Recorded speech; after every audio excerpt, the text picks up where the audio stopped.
Hi Becca, it's Dave here, and I'm getting ready to prepare your nice Thorens turntable for packing. And so what I want to do is show you a few things that I've learned through some videos and reading and so forth on how to prepare the turntable for packing and shipping. I am not going to show you the packing today, but I'm going to show you how I prepared it so that you know what you'll need to do to put it back together. It's pretty simple stuff, but it is important. So anyway, one of the things that's really tricky about this is taking the dust cover off. It's not actually really tricky, you just have to be really careful about it.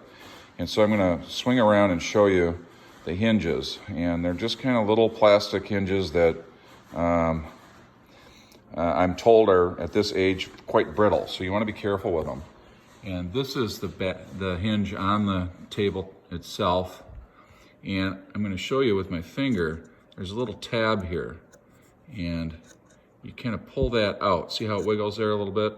You got to be careful you don't pull that out too much, but basically you have to pull that out to get the bracket from the dust cover into this little slot. Kind of rests in a little slot there, if you can see it, kind of cradles in there. Yeah, there's a little better view there, okay? So I'm gonna go back, I'll show you the other half of the hinge. And there you go. See that little bar there is gonna rest in that little nesting thing there. And so when you put this on, you're gonna want to, I just ate an orange, that's why my fingernail's orange, sorry. You're going to want to, there's a little tab here that I guess is the best way to pull that out so that you can get that in. And I think you're gonna want to do this kind of on both sides. It might be a two-person job, you just got to be really careful.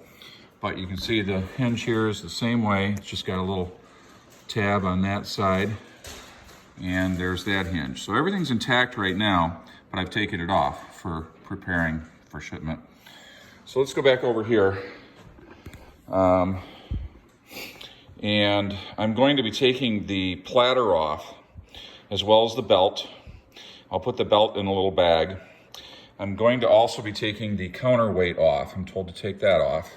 And I'll just unscrew this and pull it off. So you're gonna have to reset it.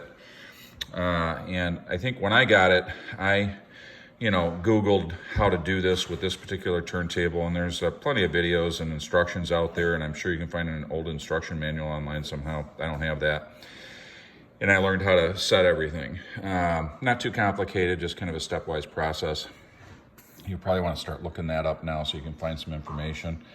So I'm going to take the counterweight off, and then I'm going to tie down the tone arm. I'm going to tie it down here with some pipe cleaners, and I'm going to tie it down here, of course, with pipe cleaners as well. And then I've got the cover on the cartridge already. It's got a little protective thingamabob here, I forget what they call that, but I'm going to put it down so that it protects the stylus. Okay, and right now I'm going to have my son come over here, and he's going to hold the phone for me while I take the platter off. Get over here, Austin. Here's Austin. Okay, so just show me, I'm going to just show the video here. We're going to take the platter off. It just lifts right off, very easy. And the rubber mat is separate. And that's pretty heavy. This thing is heavier than I thought. Now I'm gonna come over here and take the belt off. Very easy, okay? Just comes right off like that. And we'll be packing that separate from the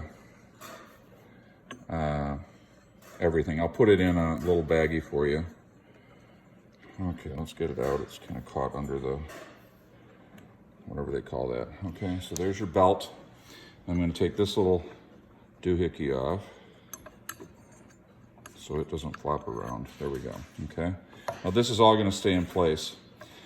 Now the next thing I'm going to do after I tie the tone arm up and take the counterweight off is I am going to be flipping this over on its side, and I'm going to tighten down two packing screws that tighten the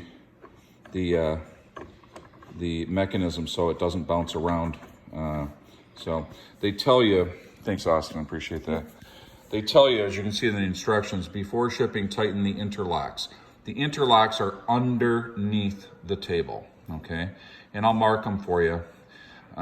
It's not the screws sitting here on the table that you mess with. Those are some other type of adjustment. So I'll be doing that, and it's pretty self-explanatory actually when you read this. They tell you, you know, take the counterweight off, and which I told you I'm going to do. So anyway, that's the poop. So that's what I'm going to do, and I may do another video or take some pictures after we get this done. But so my next step is to secure the tone arm, and then I'm going to flip it over and secure the interlocks, they call them.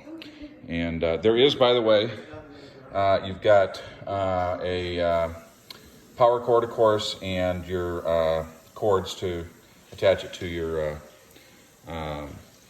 receiver, your vintage Pioneer receiver. How cool. And then there's a ground wire. And interestingly, I think when I used the ground wire, I did get some humming or something, so I detached it and it was fine without it. So I think it all depends on your equipment as to whether or not you actually need to attach the ground wire. You'll learn when you attach it. So I think that's about it for now. So this baby's going to be, hopefully I'll get it out tomorrow afternoon. I have to run around tomorrow and get some stuff, and then I'll certainly let you know the tracking number and all that jazz. So bye for now.